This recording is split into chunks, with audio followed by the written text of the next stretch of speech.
지난번 우리는 천직을 이해하려면 부르심의 의미와 목적을 이해해야 한다. 하나님의 부르심의 목적에 대해서 은혜 성서교회 목사님의 글을 제가 소개해 드렸었습니다. 기억나시나 모르겠어요. 그리스도와 하나가 되게 하시려고 하나님이 부르셨다. 하나님의 자녀가 되는 권세를 주시려고 부르셨다. 그리스도와 연합하여 한 몸 되게 하시려고 부르셨다. 하나님과 교제하게 하시려고 부르셨다. 영생을 누리게 하시려고 부르셨다. 하나님 영광에 들어가게 하시려고 부르셨다. 하나하나가 너무 귀한, 너무나 좋은 선물을 우리에게 주시기 위해서, 그러니까 우리를 부르신 목적이 이 귀한 것들을 주시기 위함이다. 참 좋았습니다. 그 다음에 우리를 또 특수한 신분으로 만들어 주셔서 그 특수한 신분을 이용해서 하나님의 영광을 돌리려고, 하나님을 섬기게 하시려고 부르셨다. 그래서 베드로전서 2장 9절 우리가 잘 아는 말씀이었죠. 너희는 택하신 족속이요 왕 같은 제사장들이요 거룩한 나라요 그의 소유가 된 백성이니 이는 너희를 어두운 데서 불러내어 그의 기이한 빛에 들어가게 하신 이의 아름다운 덕을 선포하게 하려 하심이라. 이 말씀을 제가 전해드리면서 우리는 예수 그리스도의 그 덕을, 그 높으신 그 덕을, 그분의 이 속성을 전하기 위해서, 선포하기 위해서 부르셨다. 또 하나님의 일을 수행하게 하도록 부르셨다. 그리스도의 고난에 참여하게 하시도록 부르셨다. 선한 싸움을 싸워 하나님을 섬기도록 부르셨다. 우리가 선한 싸움을 싸우는 것도 결국은 하나님을 섬기는 거라고 그랬습니다. 또 우리를 부르신 목적, 이유, 그리스도의 몸을 세우시려고. 어떻게 세워요?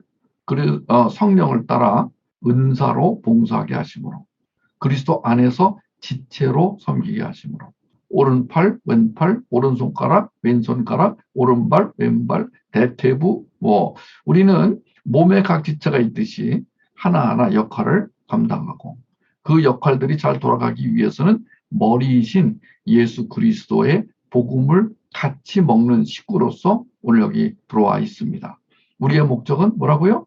그리스도 안에서 지체되어 하나님을 섬기는 것입니다. 그리고 왜 부르셨냐? 정인된 삶을 살아가도록 부르셨다.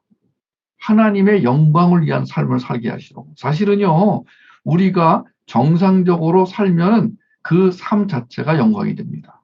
우리가 뭘 안 해도 정상적인 기독교인의 삶은 그 자체가, 존재하는 자체가 하나님에게 영광이 됩니다. 여러분 중에서 혹시 나 같은 게 제가 영광을 돌리는 게 있나요? 밥만 축내죠. 아니, 그렇지 않습니다. 매일매일 아파서 알아 누워있는 사람도 본인의 그 존재의식만 제대로 갖고 있으면 그 자체가 영광이 되는 것입니다. 참 감사하죠? 주님과 하나 되어 살게 하신 그 사랑, 생명력을 흘러보내게 하시려는 그 사랑, 우리를 통해서 열매를 맺게 해주시는 사랑, 우리로 하여금 입으로 변증하게 하시는 그 사랑, 우리로 하여금 주의 복음이 흘러가게 하시는 그 사랑, 그 부르심. 사실은 이런 개념들을 제대로 알고 있을 때 비로소 천직의 의미가 이해가 되는 것입니다. 그리고 주님은 부르시기만 한 게 아니라 그 부르신 자들에게는 천직을 행할 능력을 부여하셨다. 주의 소명을 받은 사람들, 성경에 보면은 주께서 이 부름 받은 사람들이 굉장히 많이 나오는데 아주 다양하게 반응했다고 그랬죠. 아브라함 같은 경우는 부르시자마자 쫓아갔다.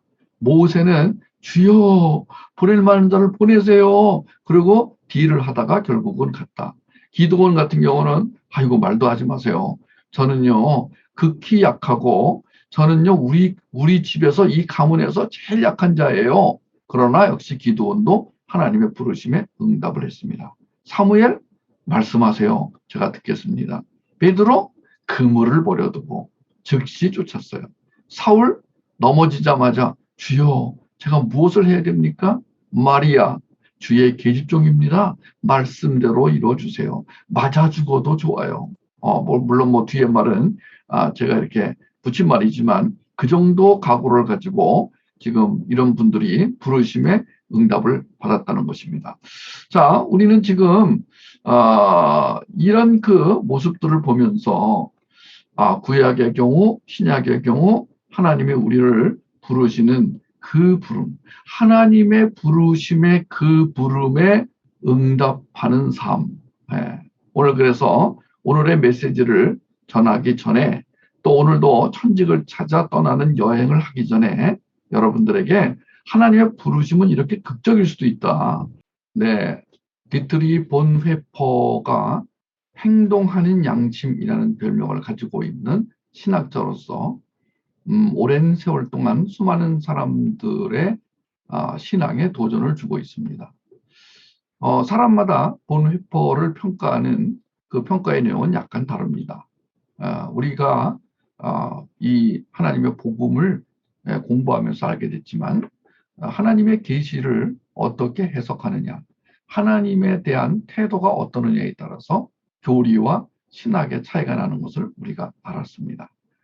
어느 것이 가장 올바른 것이냐라기보다도 지금 여기에 본회포가 질문했던 어떤 것이 하나님의 뜻인가, 무엇이 하나님의 뜻인가. 저는 이 본회포가 자주 했다는 그 말, 기독교는 종교가 아니다. 여기에 아주 전적으로 동의합니다. 디트리 본회포가 39살에 죽었습니다. 독일로 안 돌아와서도 됩니다. 왜냐하면 이미 미국에서 편안한 삶을 보장을 받았기 때문입니다. 그러나 그는 조국의 그 암담한 현실, 히틀러가 자기의 독일을 망가뜨리는 것을 보면서 그는 내가 안 가면 안 되겠다라는 하나님의 그 강력한 이끄심, 하나님의 그 강력한 부르심, 지금 우리가 그 부르심에 대한 얘기를 하고 있거든요. The call, calling, vocation, 천직 이걸 얘기하고 있거든요. 여러분과 저는 하나님께 강력하게 부름받은 사람들입니다. 자, 보네프는 믿는 자만이 순종하고 순종하는 자만이 믿을 수가 있다. 뭐 여러 가지 해석하기에 따라서는 또 다양한 해석이 나올 수가 있지만은 레디컬한 믿음, 행동하는 믿음, 살아있는 믿음. 저는 그 믿음은 어떤 형태로든지 간에 하나님으로부터 오는 믿음이다. 우리가 오늘 이 시간에 복음 한 끼를 먹으면서 구해야 될 것은 뭐냐? 바로 하나님 저에게 믿음을 주세요. 자, 지난주에 나누었던 말씀의 마지막 부분 한 번 더 보죠. 하나님의 부르심의 특성. 하나님의 부르심의 특성. 하나님은 부르십니다. 여러분과 저를 부르셨습니다. 여러분은 거기에 응답하여 나오셨습니다. 자, 하나님의 은사와 부르시면은 후회하심이 없으시다. 절대로 후회 안 하십니다. 내가 얘를 괜히 불렀네? 이런 거 없습니다. 오늘 지금 여러분, 하나님 앞에 나와 계신 여러분, 이 복음을 먹는 여러분, 하나님이 후회하지 않으세요. 여러분이 개떡같이 살아도 후회하지 않으세요. 여러분이 소떡같이 살아도 후회하지 않으세요. 찰떡같이 산다고 그래서 하나님이 후회하시거나 그런 일 없어요. 우리를 부르신 하나님은 미쁘세요. 사랑스러우세요. 우리를 부르신 그 부르심은 그냥 부르심이 아니라 하늘의 부르심이에요. 히브리서 3장 1절에 그러므로 함께 하늘의 부르심을 받은 거룩한 형제들아 우리가 믿는 도리의 사도이시며 대제사장이신 예수를 깊이 생각하라. 예수를 깊이 생각하라. 제 방에 걸려있던 이 나무로 새겨놓은 이 문구인데 예수를 깊이 생각하라. 여러분 우리가 오늘도 이 복음 한 끼를 먹으면서 그 예수 그리스도를 깊이 생각하는 그런 시간이 되었으면 좋겠습니다. 우리의 부르심은 위에서 부르심이고 거룩하신 부르심입니다. 오늘도 우리는 표대를 향하여 그리스도 예수 안에서 하나님이 부르신 그 부름의 상을 위해 달려갑니다. 얼마나 남았는지 모르겠습니다만은 우리는 그 표대가 완전히 우리 눈앞에 나타날 때까지 쉬지 않고 갑니다. 기쁘게 갑니다. 하나님이 우리를 구원하사 거룩하신 소명으로 부르심은 우리의 행위대로 하심이 아니요 오직 자기의 뜻과 영원 전부터 그리스도 예수 안에서 우리에게 주신 은혜대로 하심이라. 아멘. 오늘 여기까지만 들으셔도 여러분 충분히 복음을 드신 거예요. 자, 이번에는 하나님의 뜻과 계획을 좀 알아보십시다. 시편 33편 11절 같이 읽어보실래요? 여호와의 계획은 영원히 서고 그의 생각은 대대에 이르리로다. 자, 하나님은 이 우주를 향하신 작정하심이 있으세요. 그리고 구원과 관계된 예정하심, 그리고 실제로 하나님은 구원 사역을 이루셨어요. 이루고 계세요. 그리고 우리의 삶을 섭리하고 계세요. 여러분, 우리가 하나님 절대 주권과 섭리에 대해서 복음 변증 시간에 듣고 있습니다. 하나님의 계획, 하나님의 영원하신 계획, 대대에 이르는 그 계획, 그 안에서 우리로 하여금 생각하게 하시는, 사고하게 하시는 그 계획.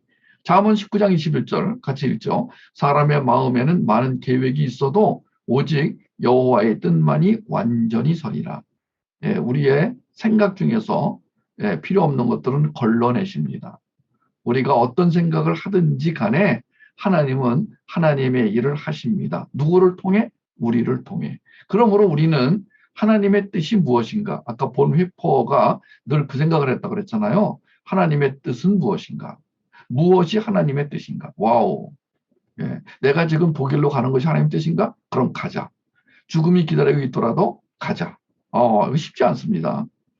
여러분, 제가 오늘 미국의 그 워싱턴 한인교회 목사님에게 허락을 해달라고 글을 한 편 보냈습니다. 그 글이 너무 좋아가지고 이번에 제가 쓰는 새 책에 지금 넣으려고 그 내용을 보냈어요. 허락을 받으려고요. 나중에 이제 여러분 그 글을 읽어보시면은 시편 109편을 가지고 그분이 설교하신 내용인데 한 글자도 버릴 게 없이 너무 좋아가지고 제가 그걸 전문을 다 실으려고 허락을 받기 위해서 미국으로 보냈습니다. 아마 조희창 목사님이 지금 허락을 받고 있는 중인데 거기에 보면은요, 그 목사님 교회에 권사님 한 분이 있는데 이분이 얼마 전에 13살 먹은 아들이 또 죽었대요. 뇌종양으로 죽었대요. 그래서 아들이 죽자마자 이분이 교회를 그만뒀대요. 교회를 안 나오기로 결정했대요. 그래서 목사님이 전화를 거니까 그분이 울면서 왜 하나님이 내 아들을 데려가셨냐고. 이렇게 착한 아들을 왜 데려가셨냐고. 나는 그게 이해가 될 때까지 교회를 안 나가겠다고. 그래서 이 목사님은 더 이상 이 권사님에게 나오라 말라 하지 않고 기도만 하셨대요. 지금 저렇게 하나님께 대드는 건 좋은 현상이다. 참 이분이 참 그 설교 중에서요. 하나님에게 대드는 건 좋은 현상이다. 그것은 하나님을 믿고 있다는 증거다. 그러니까 저분은 지금 저 스트러글, 저 영적인 저 몸부림 끝에 나오게 될 것이다. 여러분, 우리가 하나님에게 대들고 뭐 하나님에게 따지고 수많은 막 계획을 세우고 머리가 복잡합니다. 머리를 잘 돌리는 사람이 있어요. 그냥 뭐 이것저것 아이디어를 막 내가지고 뭘 만들어가는 사람이 있는데 여러분, 우리가 뭘 생각할지라도 우리의 걸음을 인도하시는 분은 하나님이십니다. 에베소서 1장 11절 모든 일을 그의 뜻의 결정대로 일하시는 이의 계획을 따라 우리가 예정을 입어 그 안에서 기업이 되었으니 여러분 우리는 하나님의 기업입니다. 이 기업은 컴퍼니, 회사 이런 뜻이 아니에요.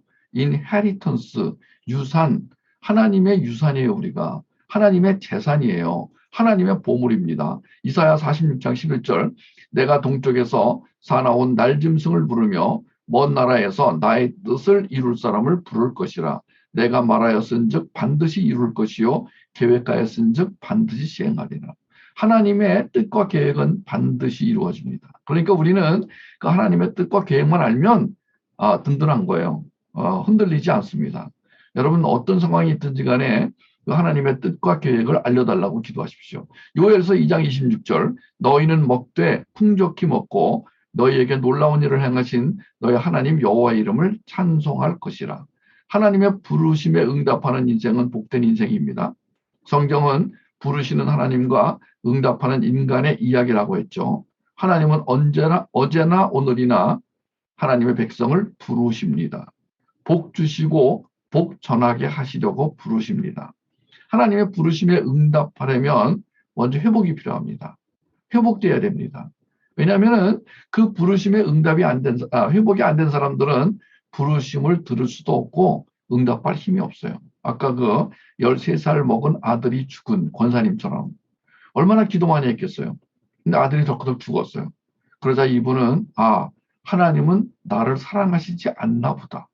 하나님이 없다가 아니에요. 하나님은 나를 사랑하시지 않나 보다. 오해죠. 예. 여러분, 이분이 회복이 돼야 됩니다. 이분이 회복이 되면은 이제 전보다 더 아름다운 응답되는 인생을 살게 될 것입니다. 회복하게 만드는 힘, 그것은 뭐죠? 생명력이죠. 우리가 요한복음 4장에서 사마리아 그 여인 이야기 들었잖아요. 비참하게 살던 이 여인 한 사람이 문제가 아니에요. 이분이 회복이 되자 그 동네 사람들이 여러 사람이 많은 사람이 이 여자를 통해서 구원을 얻게 되었습니다. 한 사람을 인해서 망가지는 사람이 있고 한 사람을 인해서 복을 받는 사람이 있습니다. 저와 여러분들은 그 복을 흘려보내는 우리를 만나면 복을 받는 그런 부르심에 받는 그런 존재, 그런 삶, 우리 모두에게 그런 간증이 있기를 바랍니다.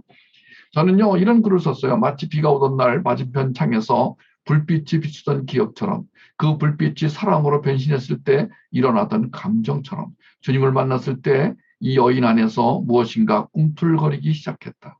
우리는 그게 무엇인지 안다. 그녀가 찾던 생수다. 생수.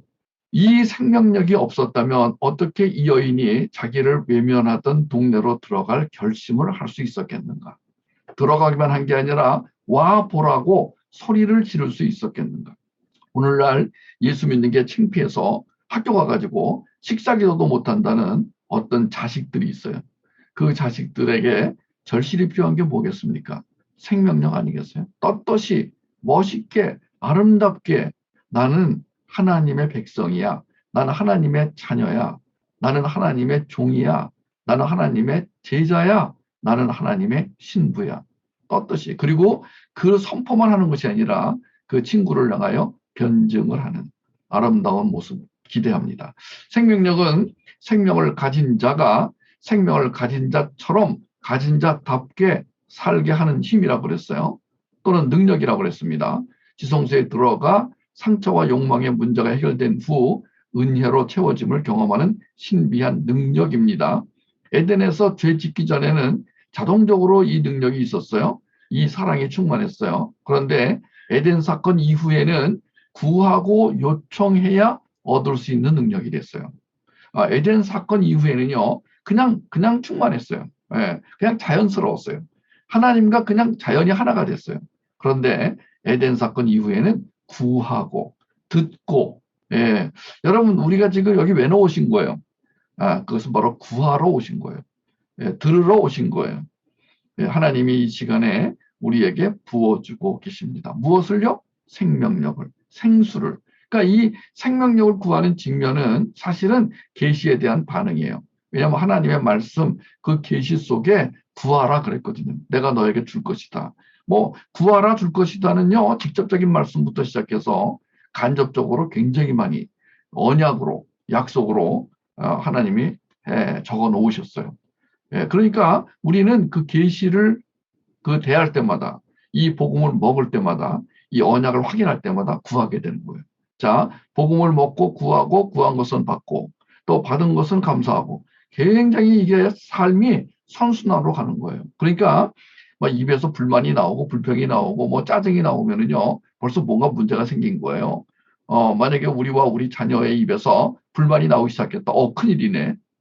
여러분 선순환적 삶을 사는 사람들은요 그냥 구하고 채워지고 채워진 거에 의해서 감사하고 그리고 그걸 누리고 흘려보내고 다시 또 구하고 듣고 여러분 계속해서 이렇게 그냥 이게 자연스러운 거예요. 우리의 삶이 얼마나 자연스러워요. 하루 벌어 하루 먹는 사람들 얼마나 자연스러워요. 그죠? 하루 벌어 이틀 먹는 게 아니에요. 하루 벌어 열흘 먹는 게 아니에요. 구약시대 광야에서 내려왔던 만나는 매일매일 가서 주워 담아야 했어요. 하루 벌어 하루 먹는 게 축복이에요. 이 세상에서는 저는요 하루 벌어 하루 먹습니다. 그러면 이 사람 되게 가난하구나. 이 사람 노숙자구나. 이렇게 생각합니다. 그러나 영적으로는 그게 굉장히 은혜로운 것입니다. 우리는 오늘도 오늘 먹을 것을 구하러 온 것입니다. 자, 생명이 있는 자가 직면기도를 합니다. 직면기도는 내뱉고 들이마시고 다루고 채우고 이것이 직면기도죠. 계시가 있어야 가능한 것입니다. 직면이 중요한 이유는 도피나 폭발로 가는 걸 방지하기 때문입니다. 직면은 계시인 성경에 적힌 대로 하나님께 드리는 영혼의 호흡 기도입니다. 시편 62편 8절 우리 지성수 예배에 늘 나오죠? 같이 읽겠습니다. 백성들아 시시로 그를 의지하고 그의 앞에 마음을 토하라. 하나님은 우리의 피난처시로다. 자, 토합니다. 이것을 토합니다.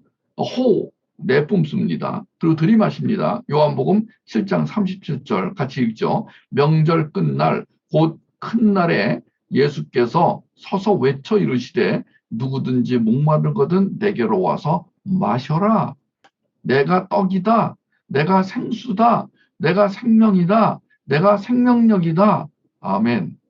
생명력 충만을 저해하는 결핍의 문제를 해결하기 위해서 우리는 상한 마음을 먼저 토로합니다. 시편 102편에 마음이 곤고한 자가 상한 마음을 주께 가지고 가서 토로하며 드리는 기도. 지금 개역개정 성경에는 이게 빠졌는데 개역 한글 성경에는 시편 102편 앞에 이게 있었어요. 여러분 성경에서 상처의 힘이 얼마나 대단한지는 다윗이 너무나 잘 보여주고 갔습니다.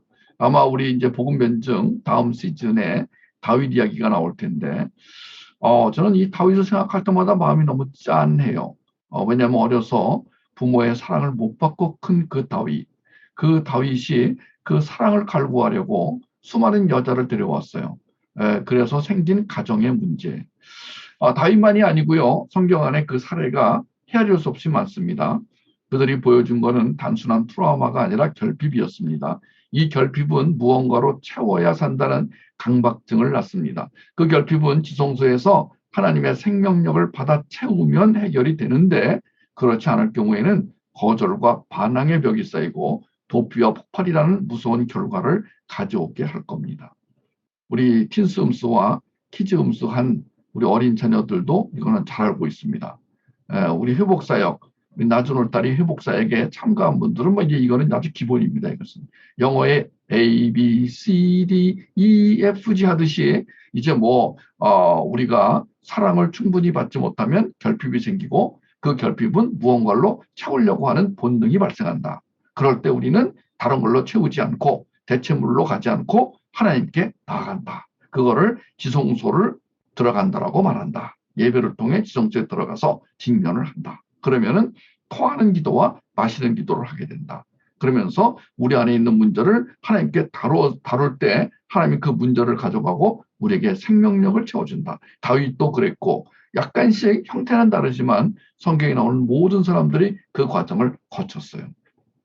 그 중에서 정말로 수많은 이 엄청난 상처를 회복으로 가져갔던 축복으로 가져갔던 그것을 경험했던 그분이 누구냐? 다윗이에요.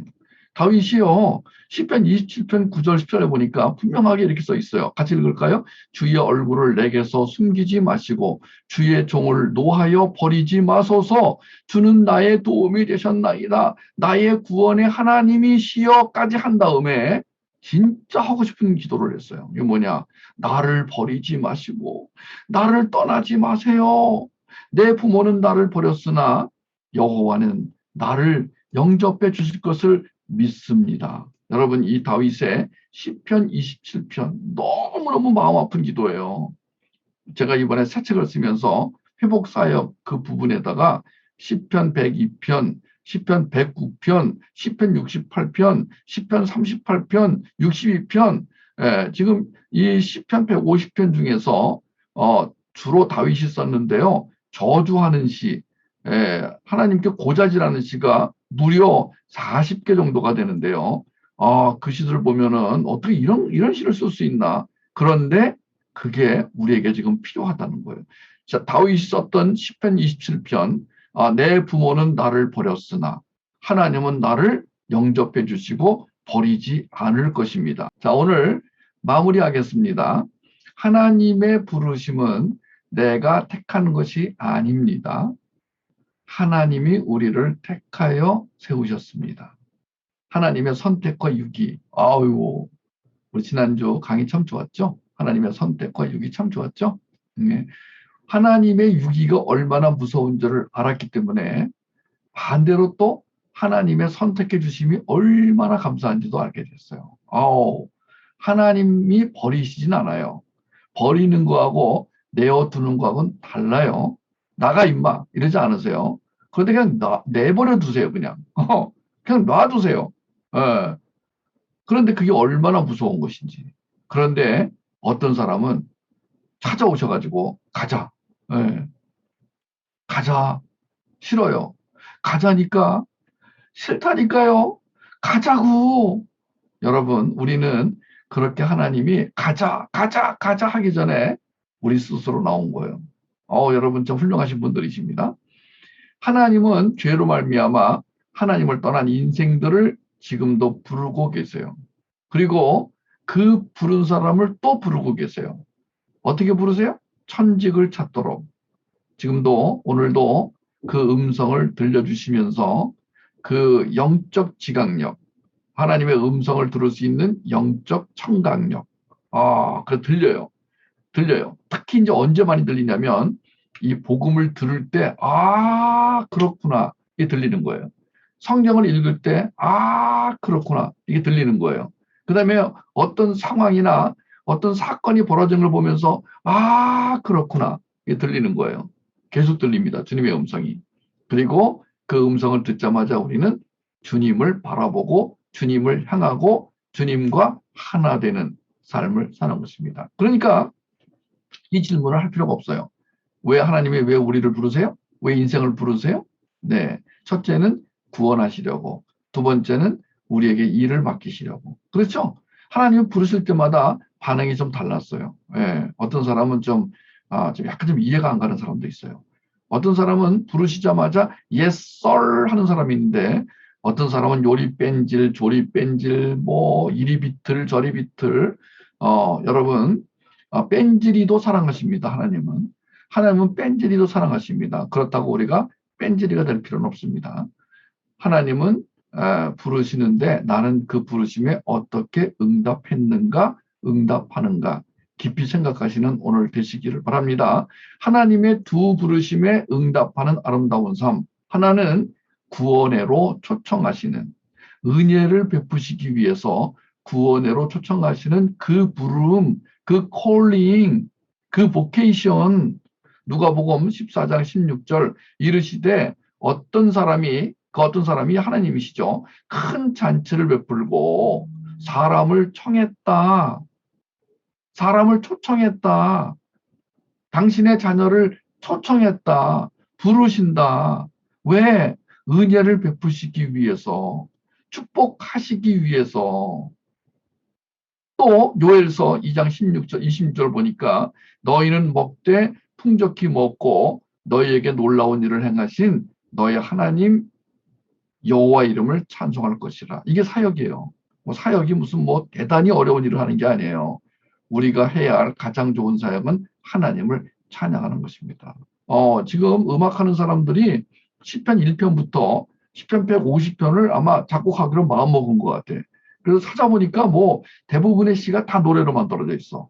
근데 어떤 건 좀 약간 좀 처지고 좀 음악적으로 좀 이렇게 작품성이 떨어지는 것도 있는데 오늘 들었던 이 시편 27편은 너무 좋았어요. 내용은 굉장히 슬픈 내용이거든요. 내 부모님은 나를 버렸습니다. 하나님, 나 부모님에게 버림받은 사람입니다. 그런데 하나님은 나를 버리지 않을 걸 믿습니다. 여러분 이 말 자체가 얼마나 슬픈 얘기예요. 그런데 이걸 가지고 영감 있게 찬양을 만들어서 부르는데 이 청년들 너무 부러워. 네, 우리가 어디 가서 기뻐요? 뭐 때문에 기뻐요? 여러분 다 보면은 다 슬픈 일이고 아픈 일이고 괴로운 일들만 있는데 우리가 예배하면서 복음을 먹으면서 하나님을 찬양하면서 그 솟아나는 그 기쁨을 우리와 우리 자녀들 함께 경험했으면 좋겠어요. 여러분 오늘도 여러분의 상황이 어떻든지 간에 그 상황 속에서 부르시는 하나님, 그 부름이 바로 천직입니다.